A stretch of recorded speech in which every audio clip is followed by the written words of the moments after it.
The champagne glass slipped from Emma's fingers before she even realized she'd lost her grip. It shattered against the marble floor, the sound swallowed by the orchestra and 200 voices laughing, mingling, celebrating her perfect engagement to the perfect man in the perfect venue overlooking the city lights. Except nothing felt perfect. Her vision narrowed at the edges, like looking through a tunnel that kept shrinking. The chandelier above her head blurred into a dozen spinning stars. Her heartbeat stuttered, skipped, then pounded so hard she could feel it in her throat. "Emma," someone said, but the voice sounded underwater. She pressed her hand to her chest, trying to steady herself, but her legs felt like they were made of paper. The room tilted. She reached for the table beside her, but her fingers passed through empty air. The floor rushed up to meet her, and the last thing she saw before everything went black was a pair of polished shoes stepping into her line of sight and a strong hand catching her before she hit the ground. When Emma opened her eyes, she wasn't on the ballroom floor. She was lying on something soft, a bed with sheets that felt like silk against her skin.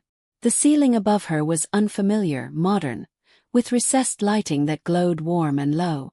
She blinked, trying to orient herself, trying to remember how she'd gotten here. Panic hit her all at once. She sat up too fast, and the room spun violently. Her stomach lurched. She pressed her palm to her forehead and forced herself to breathe, slow and steady, until the spinning slowed to a dull sway. "Easy," a voice said from across the room. "You're safe." Emma's head snapped toward the sound. A man stood near the window, his back to her, hands in the pockets of an expensive suit. He was tall, broad-shouldered, with dark hair that was slightly tousled, like he'd run his hands through it more than once. He didn't turn around immediately, and somehow that made it worse. "Who are you?" Emma's voice came out thin, shaky. "Where am I?" He turned then, and she saw his face for the first time. Sharp jawline, dark eyes that studied her with an intensity that made her want to shrink back into the pillows. He looked like someone who was used to being in control, someone who didn't waste words or energy on anything unnecessary. "You collapsed at your engagement party," he said, his tone calm, almost detached. "I brought you here so you wouldn't end up on the front page of every tabloid in the city by morning." Emma stared at him, trying to process his words. "You brought me here. To your room." "My suite," he corrected. "And before you panic, nothing happened. You were unconscious.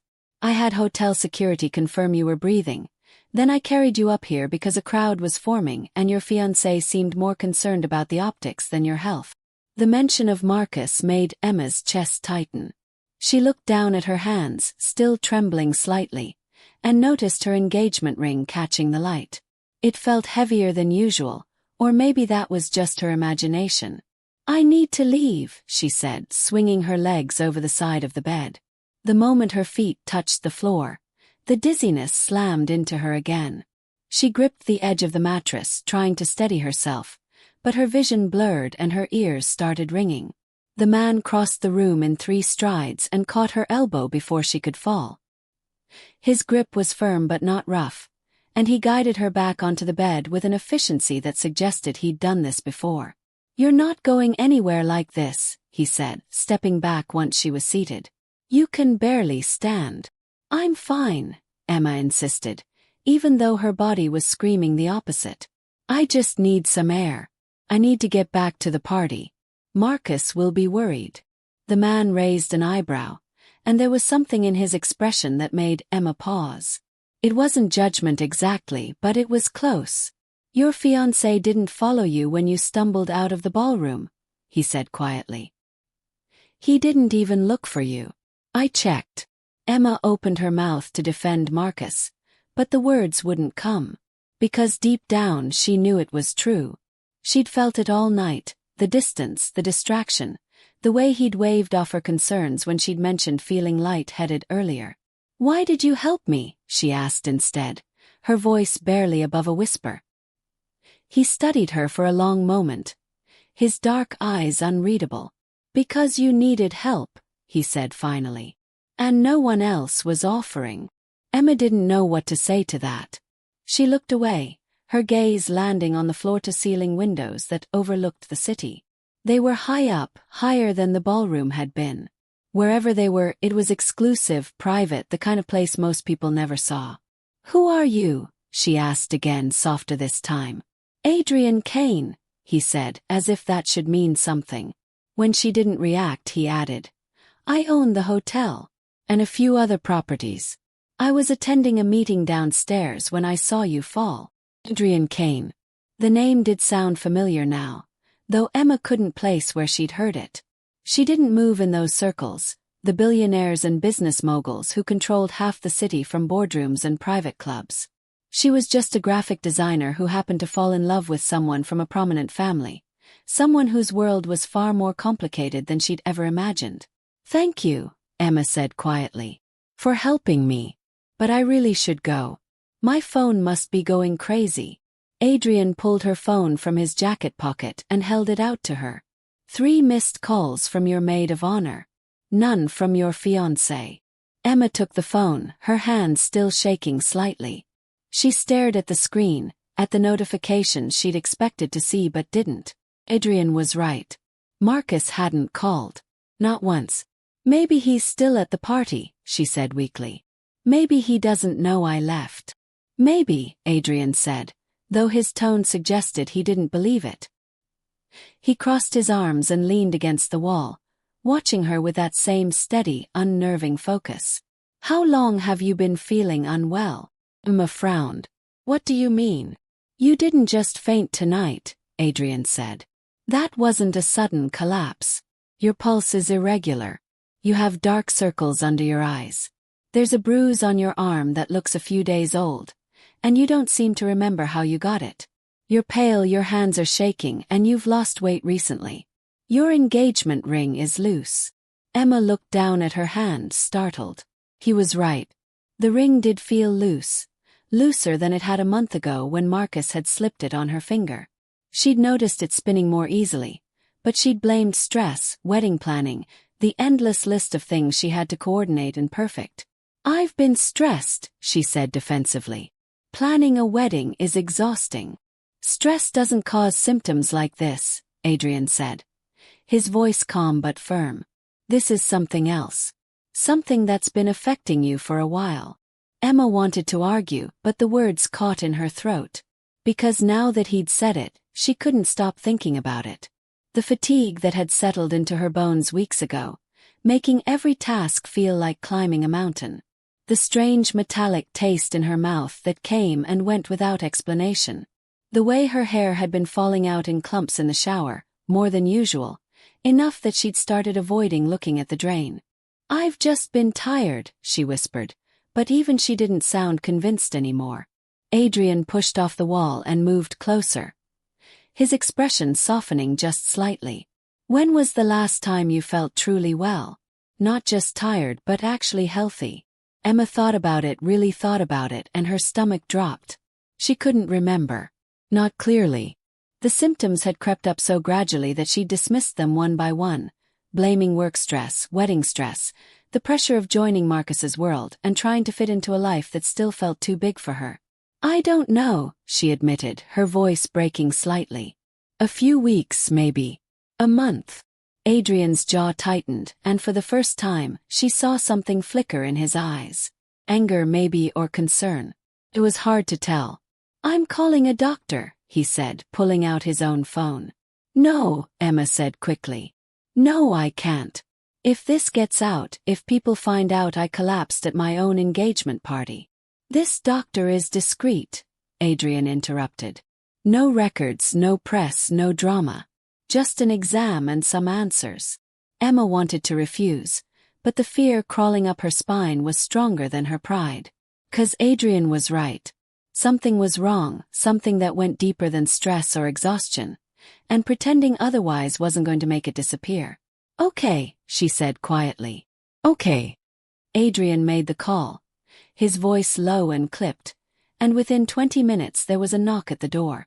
The doctor was a woman in her 50s, calm and professional, with kind eyes that put Emma slightly at ease.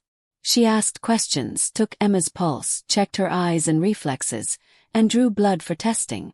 I'll have preliminary results within a few hours, the doctor said, packing up her equipment.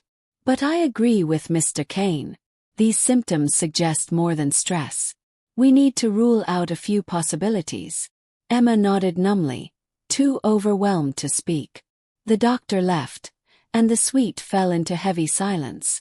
Adrian stood by the window again, his back to her, his shoulders tense. Why are you doing this? Emma asked softly. You don't even know me. Because someone should, Adrian said without turning around. And it's clear no one else is. The words hit harder than Emma expected, and she had to look away to keep the tears from spilling over. 'Cause he was right.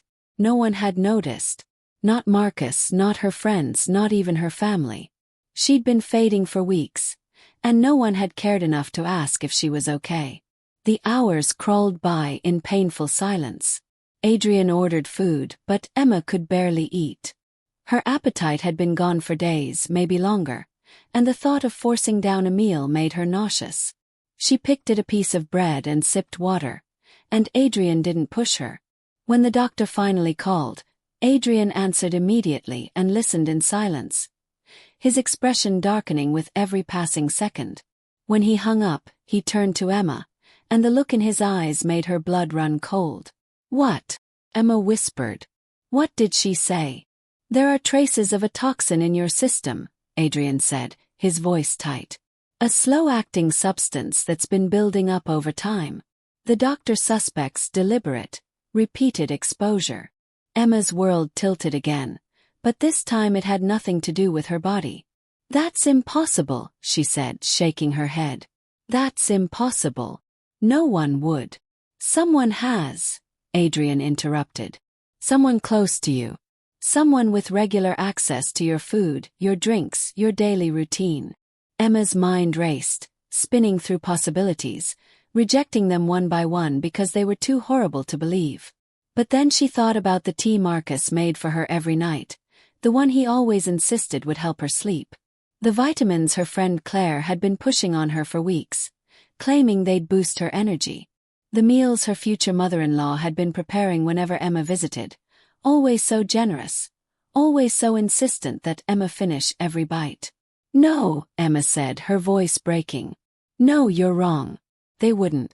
They couldn't. The doctor doesn't make mistakes like this, Adrian said, his tone softening just slightly. And the symptoms match. You've been poisoned, Emma.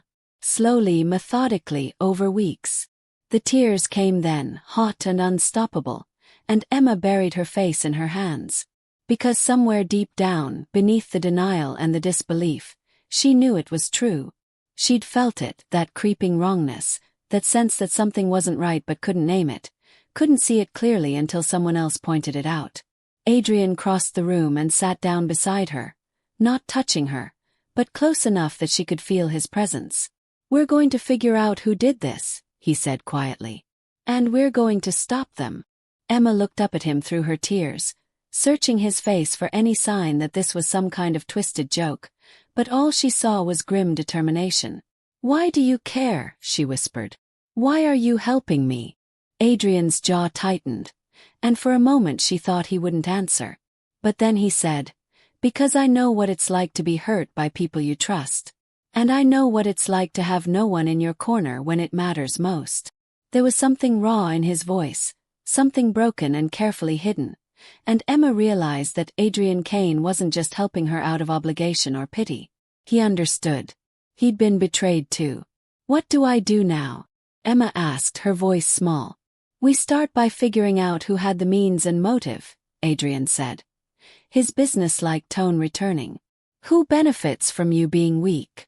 From you being unable to make decisions, unable to stand up for yourself. Emma's mind reeled. The engagement had come with complications she hadn't expected. Marcus's family controlled a business empire, and her marriage to him meant she'd have a say in certain decisions, certain trusts and inheritances. There were contracts, agreements she'd signed without fully understanding them because Marcus had assured her it was just formality. There's money involved, Emma said slowly. A lot of money. When we marry, I'll have access to a trust that Marcus controls. His mother wasn't happy about it, but his father insisted. He said it was important that I have financial security. Adrian's expression darkened further. Who else knows about this trust? Marcus, his parents, maybe his sister, Emma said. And Claire, my maid of honor. She helped me read through some of the paperwork when I didn't understand it.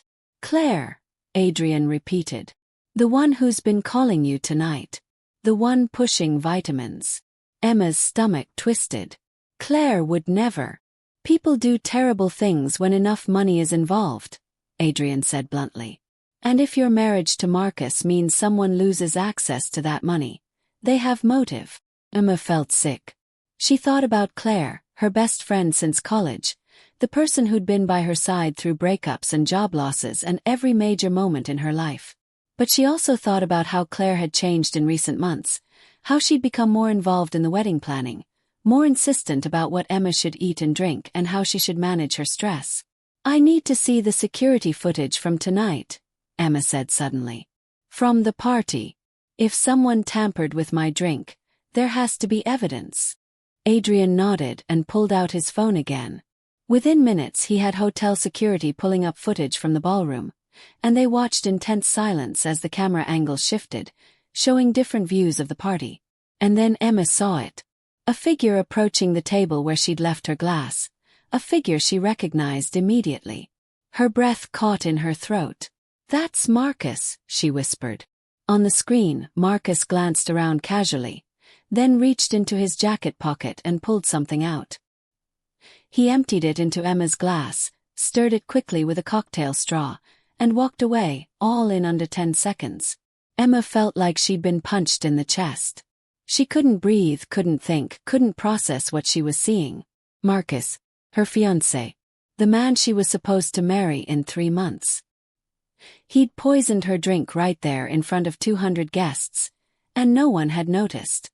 I'm sorry, Adrian said quietly beside her, and Emma realized she was crying again. Why? She choked out. Why would he do this? That's what we're going to find out, Adrian said, his voice hard. But right now you need to understand something. You're not safe. If he's willing to drug you at your own engagement party, he's desperate. And desperate people are dangerous. Emma shook her head, unable to fully accept what she was hearing, what she was seeing. But the evidence was right there on the screen, undeniable and devastating. What do I do? She asked again, lost and terrified. You stay here tonight, Adrian said firmly. Tomorrow we figure out your next move. But you don't go back to your apartment alone. And you don't see Marcus without security present. Understood. Emma nodded, too overwhelmed to argue. Adrian stood and made more calls, arranging for security, for someone to pack a bag from Emma's apartment, for measures Emma didn't even fully understand but trusted anyway because what choice did she have? When he finally hung up, he looked at her with an expression she couldn't quite read. Get some rest, he said. You're safe here. Thank you, Emma whispered, though the words felt inadequate for everything he'd done. Adrian nodded once and turned toward the door, but Emma called out before he could leave. Adrian! He stopped, glancing back. Why are you really helping me? She asked. The truth this time. Adrian was silent for a long moment, and Emma thought he might not answer. But then he said, because 5 years ago, someone I cared about was in a situation like yours. And I didn't see it until it was too late. I'm not making that mistake again. Before Emma could respond, he left, closing the door softly behind him. Emma sat alone in the luxury suite, her mind spinning with everything that had happened, everything she'd learned. Her life had shattered in the span of a few hours, and she had no idea how to put the pieces back together.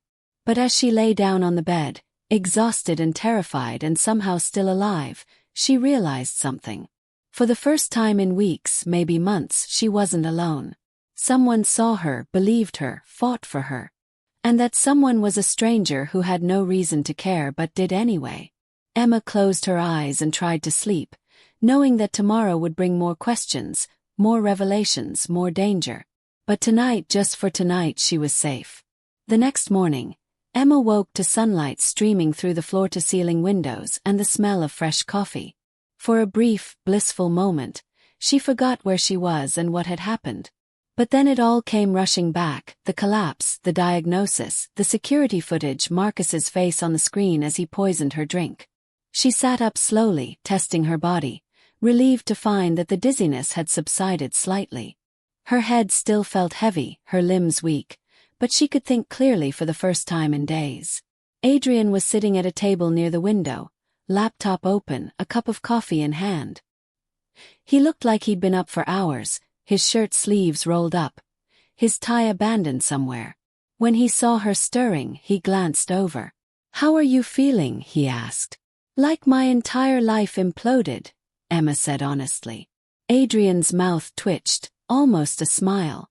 "Fair assessment." Emma stood carefully and made her way to the table, accepting the cup of coffee Adrian poured for her. It was black, strong, exactly what she needed. "I had my security team pack a bag from your apartment," Adrian said, gesturing to a suitcase by the door. "They also checked for signs of forced entry or surveillance. Nothing obvious, but I'd recommend not returning there until we know more." "Where am I supposed to go?" Emma asked, feeling the panic rising again. "You can stay here as long as you need," Adrian said simply. "I have several properties. This won't be an inconvenience." Emma stared at him, searching for ulterior motives for the catch, but his expression remained neutral, unreadable. "Why are you doing all of this?" she asked for what felt like the 100th time. "Because it's the right thing to do," Adrian said. "And because I meant what I said last night. I'm not letting someone hurt you when I have the means to stop it." Emma felt something shift in her chest, something warm and unfamiliar and terrifying. She barely knew this man, but he'd shown her more kindness in 12 hours than her fiancé had in months. The contrast was devastating. "What do we do now?" she asked. Adrian leaned back in his chair, studying her. "Now we figure out what Marcus and whoever else is involved are really after. And we document everything so that when the time comes, you have evidence to protect yourself." Emma nodded, trying to summon courage she didn't feel. But as she looked at Adrian, at the quiet determination in his eyes, she realized she didn't have to be brave alone. "Not anymore." "Then let's get started," she said. They spent the morning going through Emma's phone records, her calendar, her bank statements, looking for patterns, for clues about who had access to her life and when. Adrian was methodical, patient, asking questions that made Emma remember details she'd forgotten or dismissed. By early afternoon, they'd constructed a timeline. The symptoms had started 6 weeks ago, right after Emma had signed the prenuptial agreement that gave her access to the trust. Claire had started pushing the vitamins around the same time. Marcus had begun making Emma tea every night, something he'd never done before. And Emma's future mother-in-law had insisted on weekly dinners, always cooking, always watching Emma eat with an intensity that Emma had mistaken for care. "They're all involved," Emma said, her voice hollow. "Aren't they?" "It's possible," Adrian said carefully. "Or Marcus is working alone and the others are unknowing accomplices. Either way, you need to be careful about who you trust." Emma felt tears threatening again, but she forced them back. She'd cried enough. Now she needed to think, to plan, to survive. "I need to go back to my apartment," she said suddenly. "Just to see it. To know if anything feels off." "Not alone," Adrian said immediately. "Then come with me," Emma said, meeting his eyes. "Please." Adrian studied her for a long moment, then nodded. "We'll take my security team. And we're not staying long." An hour later, Emma stood outside her apartment door, her key in hand, dread pooling in her stomach. Adrian stood beside her, 2 security guards flanking them. She took a deep breath and unlocked the door. The moment she stepped inside, she knew something was wrong. The air felt different, disturbed, like someone had been there recently. Her belongings were subtly shifted, pictures on the wall slightly crooked, books on the shelf not quite in the right order. "Someone's been here," she whispered. Adrian nodded, his jaw tight.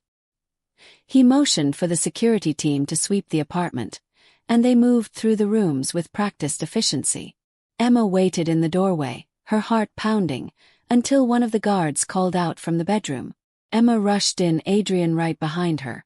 The guard was standing by her nightstand, pointing to something small and black tucked behind the lamp. "Camera," the guard said grimly. Emma felt sick. Someone had been watching her, recording her, in her own bedroom. She thought about all the nights she'd changed clothes, slept, cried, never knowing someone was on the other end of that lens. "There are two more," another guard called from the living room. "One in the kitchen, one in the bathroom." Adrian's expression had gone cold, dangerous. "Bag them," he ordered. "We're taking them to my tech team for analysis." Emma couldn't move, couldn't process what was happening.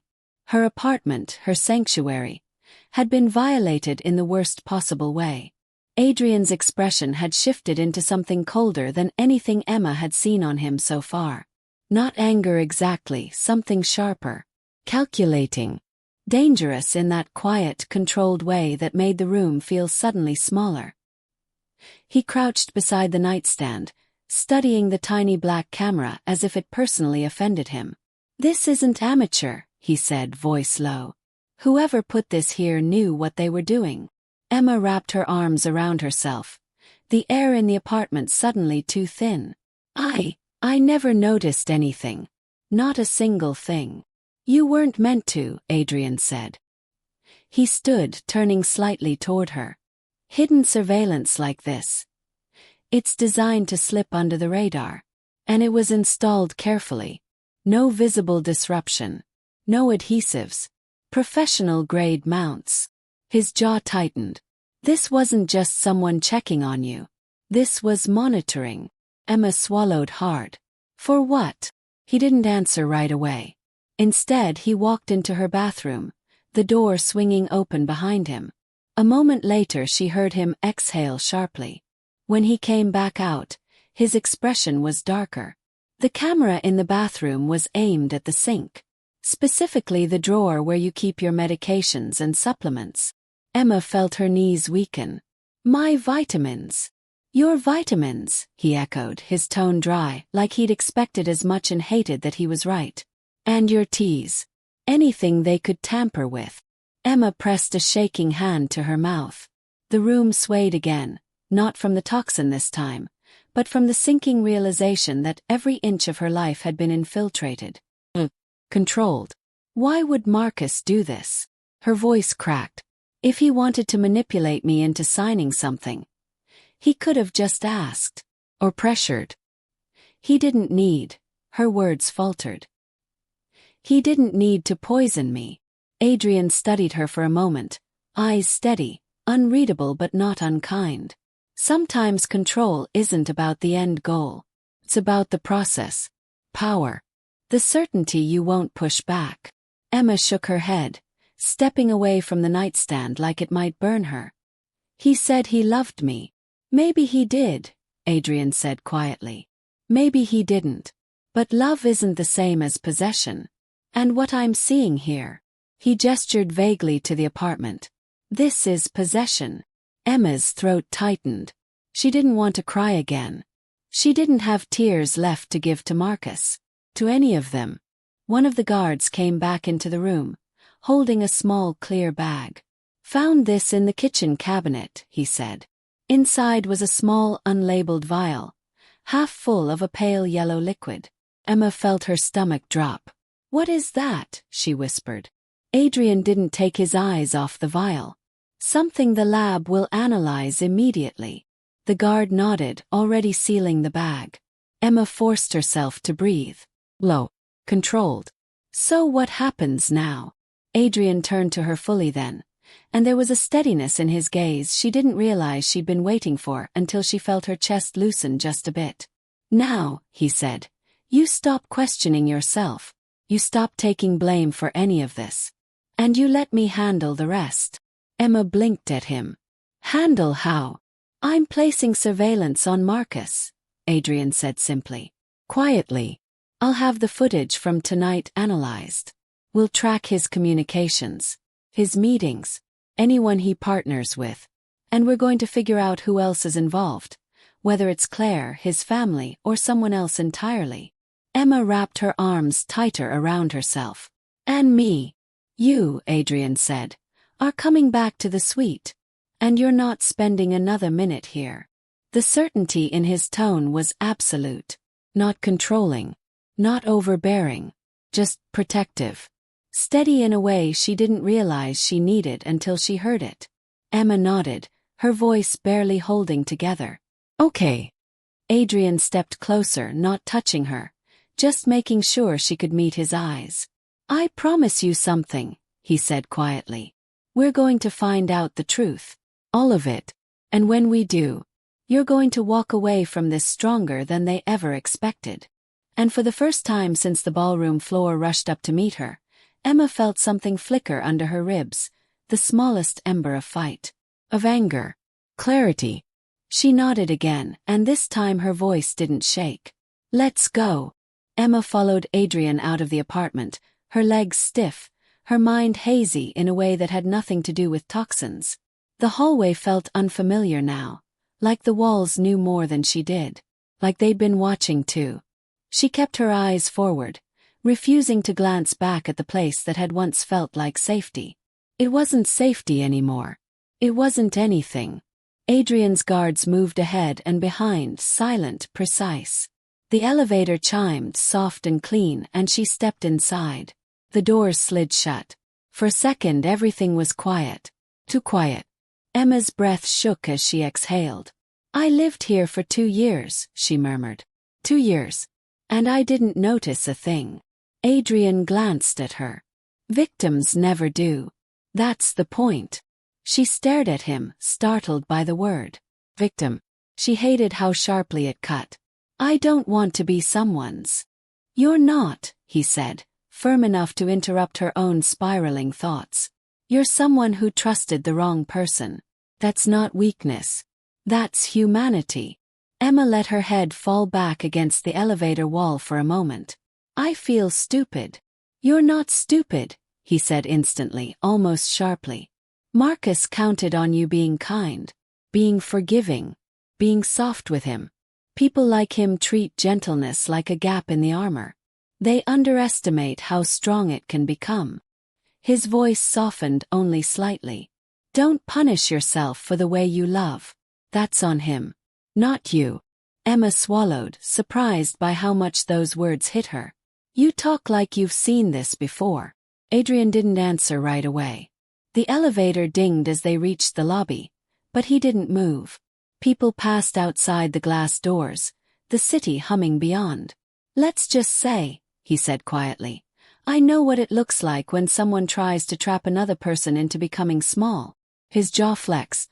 That was all he said. But something in his tone lingered, like the shadow of a story he would never tell out loud. They stepped out. The cold air hit Emma first, crisp and bracing, and it startled another piece of clarity into her. The sky was a deep indigo, brushing against dawn. How long had this night been? Hours? Years? Adrian led her toward the black car waiting by the curb. A driver held the door open, and Emma slipped inside, sinking into the leather seat. The world outside blurred slightly as the car pulled away, streetlights streaking like gold smudges against dark glass. She didn't realize she was trembling until Adrian sat beside her and said, "Hey." She blinked at him. "Breathe," he said. "Slow." He lifted his hand halfway, palm open, not touching her, just offering space. Control. It was such a stark contrast to Marcus's way of touching her without warning, without permission, like he owned her skin. Emma inhaled shakily, then let it out. Again. The trembling eased a little, but not completely. "You're doing fine," Adrian said quietly. She gave a weak laugh. "I feel like I'm falling apart." "You're allowed to fall apart tonight," he said. "Just don't stay there." The honesty in his voice chipped at something in her chest. She looked out the window again, watching the city pass by like it belonged to someone else. "Do you think the lab will find anything?" she asked. "Yes," he said simply. "But even if they didn't, the cameras alone are enough." She nodded, then leaned back. Her voice came out almost a whisper. I never thought he'd hurt me. Adrian turned slightly in his seat. Emma, you didn't know he was hurting you because he didn't want you to. Manipulation works best when it looks like love. Her throat tightened again. He always said I overreacted. That I was ungrateful. That no one else would care about me the way he did. She blinked hard. I started believing it. Adrian's eyes softened just barely. That's what controlling people do. They chip away at your reality until you're standing in theirs. She let out a slow, unsteady breath. I don't even know who I am outside of him anymore. You're someone who survived him, Adrian said. That's more than enough for now. Emma's eyes stung. She pressed her palms against them, trying to hide the tears she didn't want him to see. But one slid down anyway, hot and humiliating. Sorry, she whispered. Don't be, Adrian said. Grief is supposed to look messy. She laughed again, a shaky little sound that barely lifted. My life is so unrecognizable. Yesterday I was choosing table settings. Now I'm whatever this is. Alive, Adrian said. And free. She blinked, surprised by the weight of that word. Free. Felt too big. Too unfamiliar. The car slowed as it approached the hotel. Warm lights glowed from the tall windows, reflecting against the glass doors like a quiet welcome. The place felt different tonight. Not luxurious but safe. Shelter. The moment they stepped into the elevator inside the hotel, Emma's legs wobbled again. Adrian reached toward her, then paused, giving her a chance to refuse. He didn't. She touched his arm lightly, using him as balance, and he steadied her without a word. When they reached the suite, he unlocked the door and stepped aside for her to enter first. She hesitated.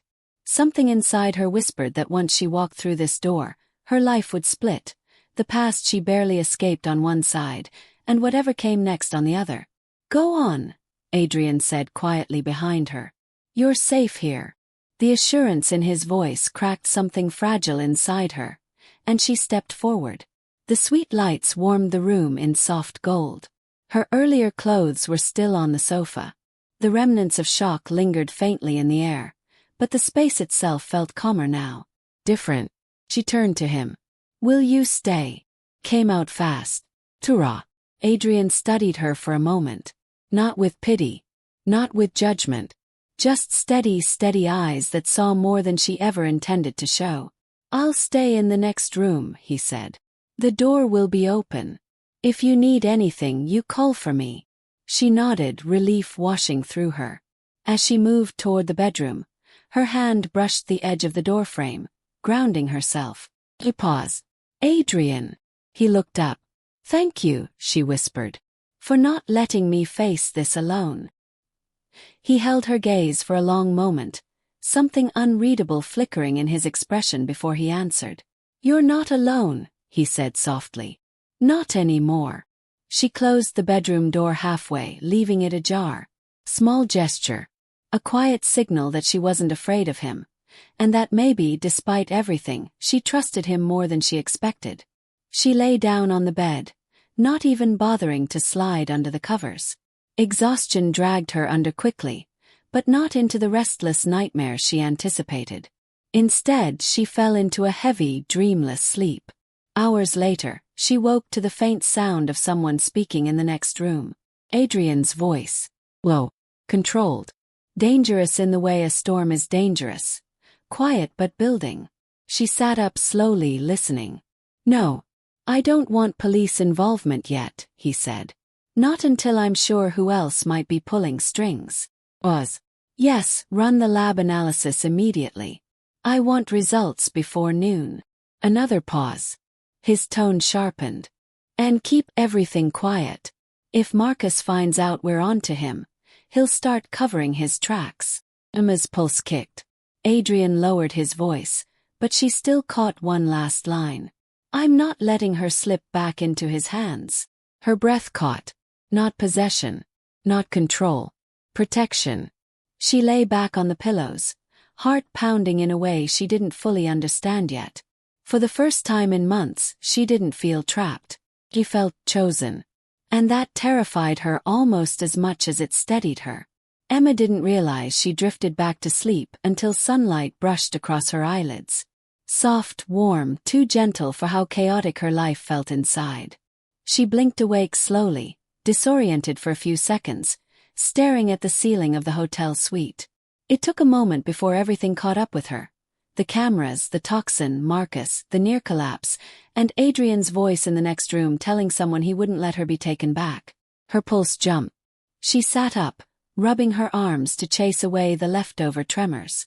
Her body felt lighter than last night, but not normal. Not her. Fatigue clung to her like a second skin. Voices murmured from the living area again. More than one this time. Emma stood, steadying herself with a hand against the wall. She cracked the door open quietly. Adrian was speaking to two men in dark suits, their backs toward her. A sleek laptop sat open on the table, a map of her building glowing on the screen. "I want a list of everyone who's accessed the electrical room in the last 60 days, Adrian said. "Cross-reference with contractors, maintenance staff, any temporary hires." "Already doing that, sir. And pull the security logs from the concierge too," Adrian added.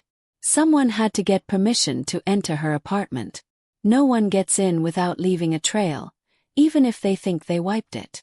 The confidence in his voice stirred something warm and unsettling in Emma. He sounded like someone who didn't just want answers. He expected them, demanded them.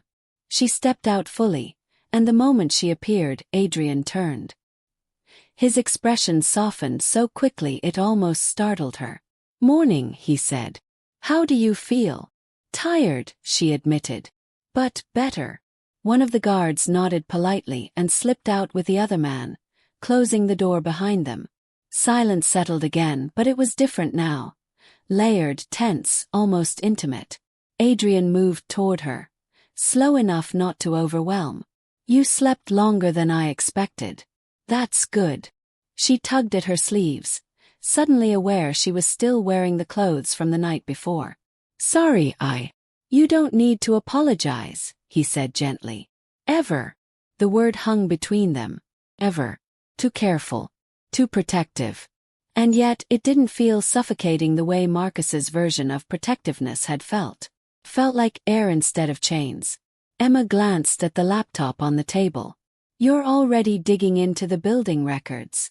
"Yes. I'm not letting this drag on longer than necessary." She hesitated, then moved closer. "Did the lab find anything yet?" His jaw tightened. "They found elevated traces of a compound in your blood. Subtle. Low. Something that builds up over time." Emma's breath hitched. "So I wasn't imagining the headaches. The nausea." "No," Adrian said. "None of it was in your head." A lump formed in her throat. "Someone did this to me on purpose." He didn't say yes. He didn't have to. She swallowed hard. "Do you think it was Marcus?"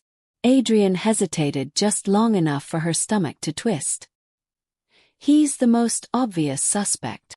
But not the only one." "No," he moved his hand like he was about to touch her arm but stopped halfway. She saw the restraint. Felt it. Manipulators rarely act alone when they feel entitled to someone. They recruit help. People who benefit from keeping you small. Emma blinked slowly. "My sister," she whispered. Adrian didn't answer immediately. "We'll investigate everyone. Anyone who had access to you, your apartment, your food, your routine." Her legs suddenly felt too weak to hold her. She braced herself against the table. "I thought I was just stressed. I thought I was losing myself." "You were being made to lose yourself," Adrian said. "Piece by piece." Her vision blurred. Not from tears, from anger. A quiet, simmering fury rising from a place inside her she didn't know she still had. Adrian watched her carefully. "Emma talked to me. I trusted them," she said, her voice rough. "Marcus. Claire. My own sister. She kept telling me I was dramatic. That I should be grateful someone wanted to marry me at all. She said Marcus was the best thing that could happen to me." Her breath shook. "And I believed her." Adrian stepped closer. Emma, look at me. She did. People who love you don't ask you to shrink, he said. And they don't stand beside someone who hurts you. Real loyalty doesn't look like that. The words hit her straight in the chest. She pressed her lips together, fighting another wave of emotion. Do you want to sit? He asked quietly. She nodded, and he guided her to the sofa. Not touching her, just close enough to steady her steps. Drink this, he said, pouring water and placing the glass in her hands. She took a long sip, feeling her pulse slow a little. A fragile silence wrapped around them. What happens now? She asked. I've arranged a temporary security team for you, Adrian said. They'll follow you discreetly. No one gets near you without clearance. Her eyes widened. That seems intense. It's necessary. She didn't argue. Not after last night. Soft knock came at the door. Adrian stiffened slightly before going to check. A young woman stood there, holding a folded set of clothes and a gentle smile. Come in, Adrian said. Emma, this is Natalie. She's one of my assistants. I asked her to bring something comfortable for you. Emma stood awkwardly as Natalie approached. If you'd like to shower, I can set your things in the bathroom. Thank you, Emma said softly. Natalie placed the clothes on the armchair and left as quietly as she came. Adrian watched Emma, giving her space but not stepping away. You don't have to rush, he said. Take your time. Emma nodded and moved to the bathroom, closing the door. The moment the water hit her skin, her breath broke. All the fear, confusion, anger, it all hit her in one wave. She pressed her forehead against the cool tile, letting herself feel everything she'd been holding inside. The water drowned out the sound of her own shaking breaths. When she stepped back out 20 minutes later, hair damp, hoodie soft against her skin, she felt more like a person and less like a shadow. Adrian was still in the living room, phone to his ear. When he saw her, he ended the call immediately. You okay? He asked. She nodded. Better. He exhaled like he'd been holding breath he didn't want her to notice. There's something else, he said. Her stomach tightened. What? The cameras in your apartment weren't amateur work. Whoever installed them was skilled. Very skilled. Emma's pulse kicked hard. You're saying? I'm saying whoever did this had resources, connections, and access to your life that most people don't. She felt cold. So this is bigger than just Marcus. Possibly, Adrian said. But I'll find out. How? His expression shifted, something sharp and resolute settling into place. By following the money. A shiver ran through her at the certainty in his voice. And another feeling too. Something stirring in her chest that she didn't want to name yet. Something that felt like trust. Maybe more. She sank onto the sofa, trying to steady herself. Emma, Adrian said softly. We'll get to the truth. All of it. But you need to be prepared. For what? For the possibility that this goes deeper than you think. Emma looked up, her voice barely steady. Then I won't run from it. He held her gaze, something proud but troubled flickering in his expression. Good, he said. Because the past isn't done with you yet. The next few hours passed in a tense blur. Emma sat at the hotel desk while Adrian worked on his laptop across from her. Occasionally he would call someone, security, tech experts, contacts in law enforcement. His tone clipped, precise. Every so often, his dark eyes flicked up to hers, assessing, calculating, making sure she was holding up. She hated how safe she felt under his gaze. Hated that a stranger could command such trust. You don't have to sit there and watch me work, he said suddenly, noticing her scrutiny. His voice was low, even almost teasing. I'm not going to bite. Emma swallowed. It's comforting, she admitted before she could stop herself. Then more quietly. And terrifying. He let out a short laugh, but it was void of humor. Good. You should feel terrified. The people who've been doing this don't play fair. You need to feel it. Stay sharp. Her chest tightened. I thought I knew people. I thought Marcus was the man I was going to marry. Adrian leaned back, fingers laced, eyes dark with something she couldn't name. People are capable of shocking things when it suits them. And sometimes, the ones closest to us are the ones with the most to gain. Emma shivered, picturing Marcus's smiling face as he stirred her drink that night. He looked at her, and no one blinked. No one saw. And somehow, even now, she felt the weight of disbelief pressing down on her. She had to convince herself that what she'd seen wasn't a hallucination, wasn't a fevered nightmare. It had happened. Adrian's phone buzzed. He picked it up without glancing at her.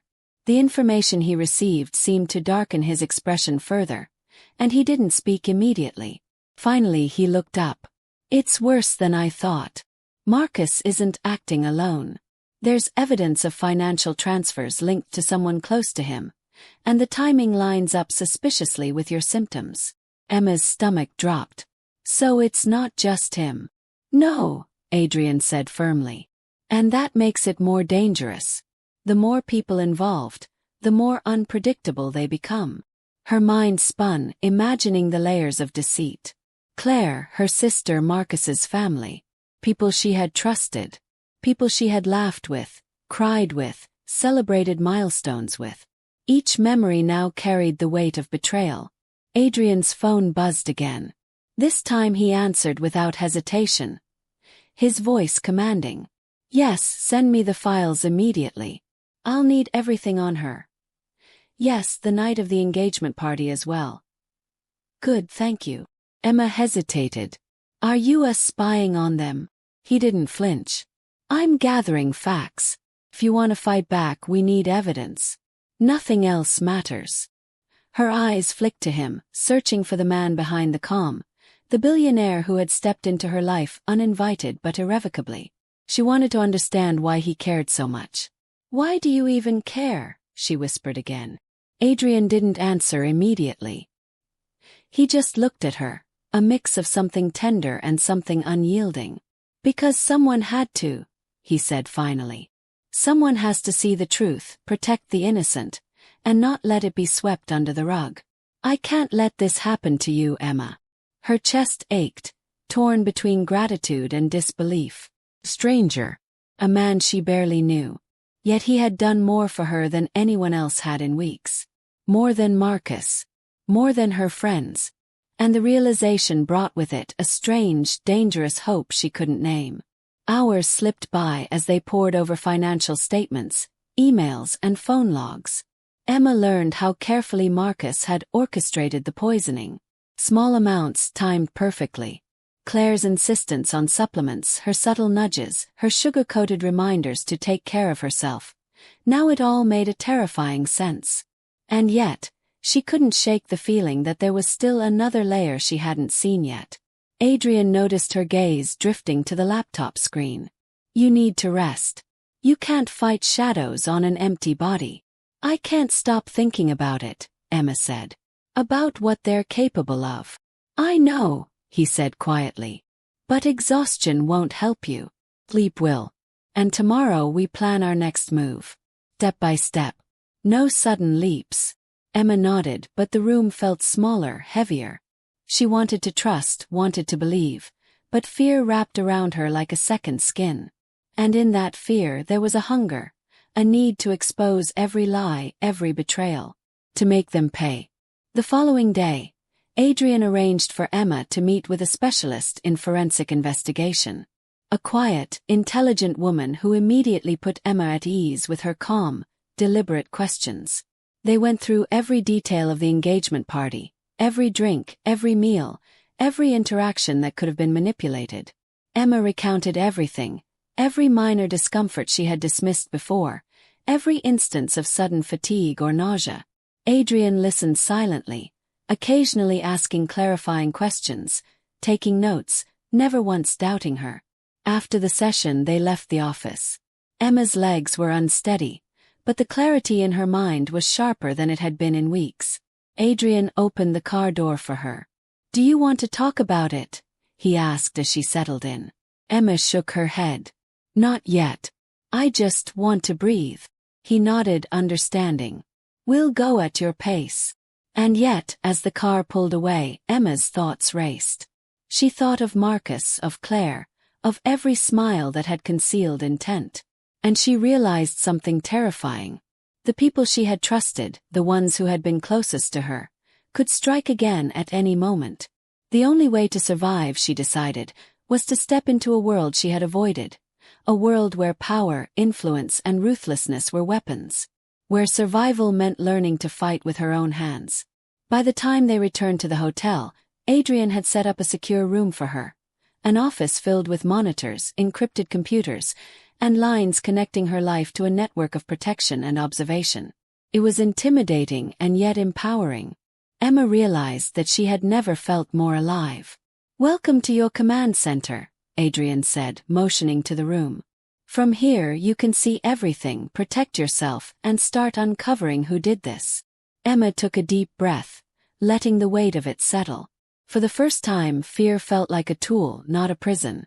Anger had sharpened into determination.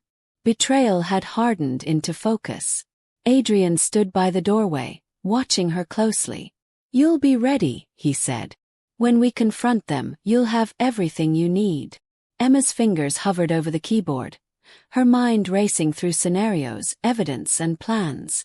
She felt a thrill she hadn't felt in months, the rush of agency, the sharp edge of control returning to her life. "And when we find out who really orchestrated this," she murmured, almost to herself. Adrian's gaze darkened. "They won't know what hit them." Emma allowed herself a small, almost imperceptible smile. The fight wasn't over, but for the first time she wasn't hiding. She was ready. And she wasn't alone. Not anymore. The city beyond the hotel windows gleamed under the afternoon sun, oblivious to the storm quietly brewing inside one of its tallest towers. Emma didn't look out at it. She looked at the screens, at the lists, the messages, the timelines Adrian had prepared. She felt power in that knowledge, strength in that preparation. Someone had tried to destroy her. Someone had underestimated her. And now Emma was done being underestimated. Adrian's voice cut through her thoughts. "Dinner's ready, and you should eat something. You can't run a war on an empty stomach." Emma smiled faintly. "You make it sound like I'm going to war." "You are," he said almost seriously. "This isn't just about your health or revenge. It's about reclaiming your life." Emma set her jaw. She was ready to fight. Ready to expose every betrayal, every lie. And with Adrian Kane at her side, she had a chance she hadn't had before. For the first time in weeks, Emma slept that night not in fear, but in quiet readiness, dreams laced with strategies, with plans, and the faint glimmer of hope. Tomorrow the hunt would begin. And she would not run. Not from Marcus, not from anyone. She would stand, face the past, and tear down the walls of deception brick by brick. Emma woke the next morning with a single clear thought. She couldn't wait any longer. Enough hiding. Enough fear. She had the evidence, the screens, the timelines, and Adrian. It was time to act. She dressed carefully, choosing something understated but professional, something that wouldn't draw unnecessary attention but would give her confidence. Her hand still trembled slightly, but it was different now, not from fear but from anticipation. Adrian was already in the room when she came out of the suite. He looked up from his laptop, eyes sharp, dark, assessing. "Ready?" he asked. There was no question about safety. Only preparedness. "I am," she said, her voice firm. "Let's confront this. Start pulling everything together. I want to know who's behind this before the day ends." He nodded almost approvingly. "Good. Because once we move, there's no turning back." They spent the morning coordinating. Emma watched over monitors, tracing Marcus's transactions, Claire's unusual purchases, and subtle shifts in Marcus's circle. It was dizzying, overwhelming, but she was laser-focused. Every detail mattered. Every overlooked small gesture, every hidden camera, every note of hesitation. It was a thread she could pull. And she would pull it until the truth unraveled completely. By early afternoon, Adrian decided it was time for them to confront Claire. She's closest, easiest to reach. And if she knows anything, she'll panic first. Panic makes people talk. He looked at Emma, waiting for her consent. She gave a curt nod. Claire answered the video call almost immediately, cheerful and unsuspecting. Emma's stomach twisted as she saw her former best friend, smiling, holding a mug, sitting as if nothing were wrong. "Emma, oh my God, are you okay? I've been worried sick," Claire exclaimed, voice high, laced with fake concern. Emma held the screen steady, her pulse quickening. "I'm fine," she said slowly, deliberately. "Actually, I'm not fine. And I need to ask you some questions. About my health. About certain supplements you encouraged me to take recently." Claire blinked. "Supplements? Emma, I was just helping you. You've been exhausted. Stress. I wanted you to have more energy." Emma's chest tightened. "No, Claire. You've been feeding me more than vitamins. I'm not stupid. I saw the footage, Claire. I know what's been happening." For a moment, Claire's smile faltered. Her fingers tightened around the mug, knuckles whitening. I don't know what you're talking about." "You know exactly what I'm talking about," Adrian's voice cut in, calm and deadly. "The supplements, the drinks, the methods, the traces of toxins in Emma's system. You've been poisoning her. Slowly, methodically. And if you think this stops with denial, think again." Claire's face went pale. Emma felt a surge of something fierce, anger, betrayal, disbelief, all coiled into one sharp edge. She had trusted this person, shared her life, her secrets, her wedding plans. And now the betrayal was raw, exposed, undeniable. I didn't mean. I was just. Marcus told me to," Claire stammered, her voice rising in panic. "He said it would make everything easier. That you wouldn't ruin things." Emma's hands trembled around the edges of her laptop. Her voice, low and controlled, was deadly. "You don't get to decide what's easier, Claire. You don't get to harm me. Do you understand? You betrayed me. You betrayed my trust. And I will make sure everyone knows who you really are." Claire looked at the camera, eyes wide, fear overtaking her previous composure. "Please, Emma. I didn't want to hurt you. I didn't know what else to do. Marcus, Emma cut her off. "Marcus poisoned me. You know it. You helped him. And now I'm done hiding." There was silence. Claire's breath caught audibly. She looked like a cornered animal, frantic, realizing the walls were closing in. Adrian leaned forward, voice cold. "Emma, you need to hear this clearly. You're safe now. You're protected. But if Marcus or anyone else tries to hurt you again, we'll catch it. And the consequences won't be pleasant." Emma's fingers hovered over the keyboard. She wanted to scream, to cry, to shake the world and make it bend to her will. But instead, she typed deliberately, recording everything Claire said. Adrian stood behind her, a silent pillar of support. By the time the call ended, Emma felt drained but triumphant. She had the confession, a sliver of clarity, the first piece of the puzzle. Marcus was behind it all. Claire had been a pawn. But the question that burned in her mind was, how far had the poisonings gone? How long had she been compromised? Adrian's voice pulled her back. "Next step, Marcus. We need to corner him without giving him the chance to strike back. And we need to protect the people he might use as leverage." Emma's stomach twisted. "And what about his family? His parents, they might know. They might be complicit." "They might," Adrian admitted. "But right now we hit the strongest point, the one who pulled the strings. Once he's exposed, everything else will fall into place." The plan was precise. Adrian had already arranged surveillance, lawyers on standby, discreet law enforcement contacts. Emma would confront Marcus at a public venue, a restaurant, crowded, controlled, with Adrian and security nearby. She hated the idea of being seen, hated the vulnerability, but she knew it was necessary. When they arrived, Emma felt her pulse spike. Marcus was there, casual, charming, unaware. Emma's stomach turned at the sight of him, smiling at the hostess, making small talk. The man who had nearly killed her, who had betrayed her trust, laughed without consequence. Adrian's hand on her back grounded her. "Remember," he said quietly. "Stay calm. Evidence. Words. Control." Emma nodded, swallowed, and stepped forward. Marcus looked up as she approached. His eyes widened slightly, a flicker of uncertainty passing over his carefully constructed mask. "Emma," he said smoothly, "I wasn't expecting to see you here. Are you feeling better?" Her voice was steady, cold. "Better than you deserve," she said. She held his gaze, unflinching. "We need to talk. In front of witnesses." Marcus's jaw tightened. "I don't know what you mean." Emma pressed forward. "Oh, I think you do. Prison. Surveillance. The control you tried to exert over my life. The nights I was ill, the vitamins, the tea. All part of your plan." He laughed, a short, brittle sound. "You're insane. This is ridiculous." "Insane."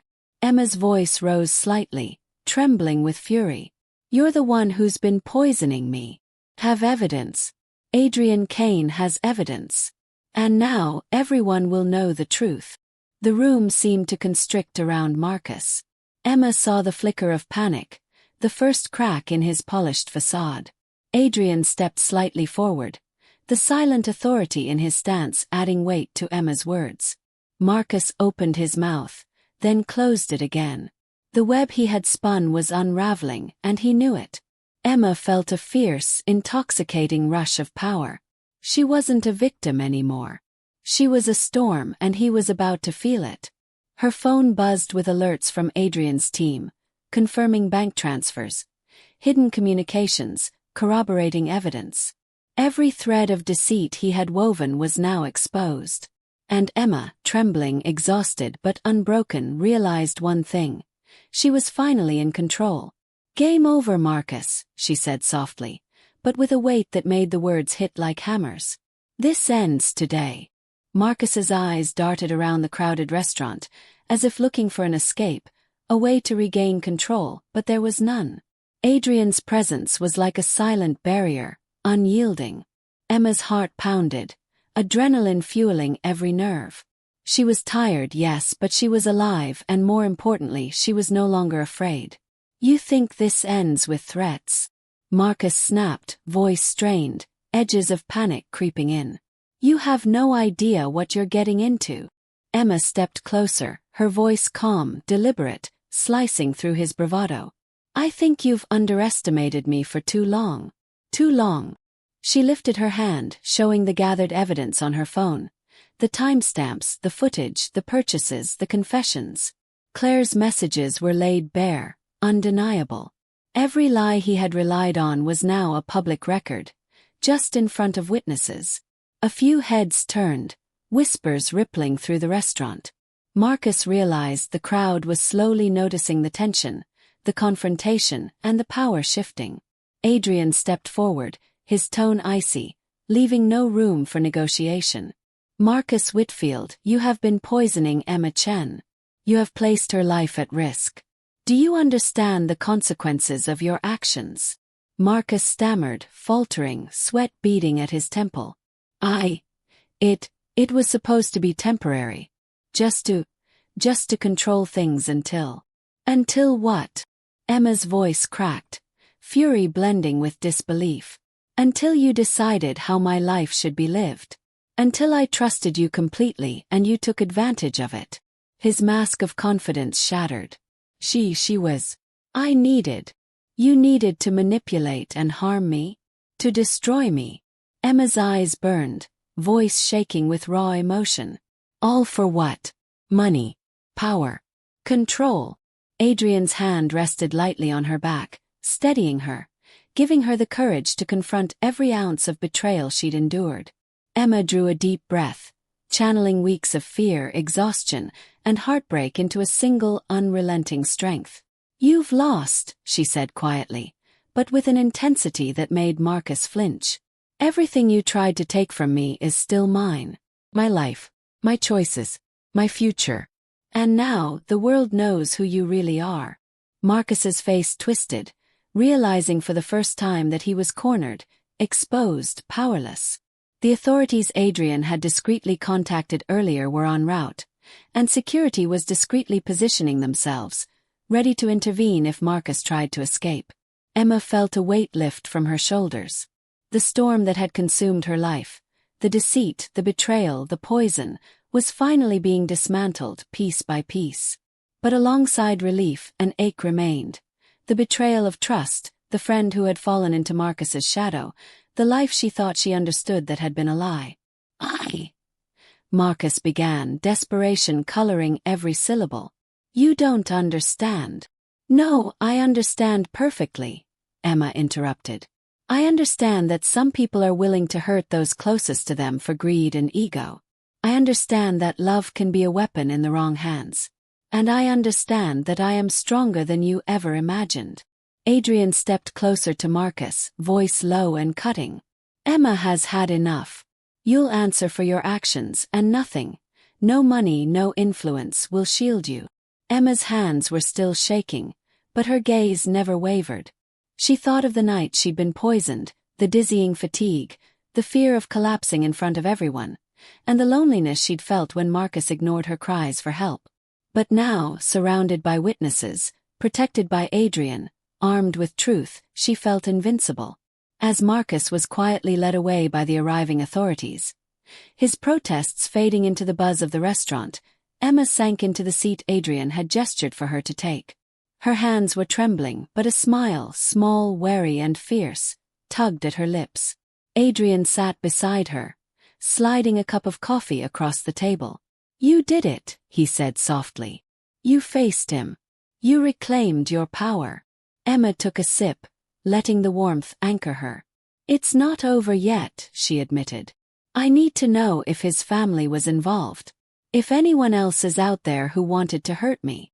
Adrian nodded, unsurprised. We'll find them, one step at a time. But right now, Emma, you should let yourself breathe. You survived something most people can't even imagine. You're still standing. Emma exhaled slowly, letting the tension drain from her body. She thought of the past weeks, months even, the constant nausea, the manipulation, the creeping fear, and realized she had been running from her life, from danger she couldn't see. But now she was no longer running. Adrian, she said quietly, almost to herself. I don't know how to thank you. You didn't have to get involved. You didn't have to protect me. And yet, her voice faltered. You did. He looked at her, expression softening. Because someone had to. Because no one should face what you did alone. And maybe because sometimes seeing someone reclaim their life, it's worth everything. Emma's gaze dropped to her hands, then back up at him. She felt a strange mix of gratitude, relief, and something she wasn't ready to name. A connection forged not in convenience or attraction, but in shared resolve, trust built in the crucible of danger. She began again but stopped. Words felt small, inadequate for everything she felt. Instead, she simply nodded, letting the silence speak. Adrian smiled faintly, that rare, almost human smile that hinted at the man beneath the billionaire exterior. You'll be okay, he said simply. I'll make sure of it. Emma felt tears prick her eyes. Not of fear, not of despair, but of release. She had been broken, manipulated, poisoned, and betrayed. But she had survived. And now, finally, she could start living. As they left the restaurant, the city stretched out around them. Bright, sprawling, chaotic, full of possibility. For the first time in weeks, Emma felt like she belonged to it again. She had been running from the past, from danger, from betrayal. But she had fallen into something entirely different, a world where she was seen, protected, and strong enough to reclaim her life. And with Adrian Kane by her side, she realized she might also have found someone who understood that strength, someone who would fight for her even when she couldn't fight for herself. Emma didn't know what the future held. Legal battles, family secrets, the fallout of Marcus's exposure. But she did know one thing. She was done being a victim. She was done running. And this time she would choose the life she wanted on her terms. As they reached the hotel, Adrian's hand lightly brushing against hers in a gesture of reassurance, Emma took a deep breath. The journey ahead would be hard. Would be messy. But she was ready. Because Emma Chen wasn't just surviving anymore. She was thriving. And nothing, not Marcus, not his family, not anyone who tried to control her, could ever take that away again.